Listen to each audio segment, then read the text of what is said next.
مش فاهم برضو ايه حكايه انه باع مرتضى منصور باع احمد عيد لانبي في عز ما هو احمد عيد ده كان متالق مع الزمالك وبيلعب وباك يمين ممتاز. كان يبقى هو وحازم امام يتبادلوا المركز ده. راح باع احمد عيد وانهى تعاقده مع حازم امام عشان يجيب المسلوسي يدربوه على الكوره من اول وجديد، ويتسبب لنا في 2 ضربات جزاء في ماتش. وما ما فيش ماتش واحد افتكر له لعبتين 3 حلوين، انما ما فيش ماتش واحد لعبه زي حازم امام او زي احمد عيد.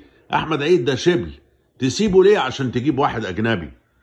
يعني انت عندك لعيب طالع من الاشبال تبيعه وبعدين تروح تجيب واحد تاني مش عارف يلعب كوره اصلا.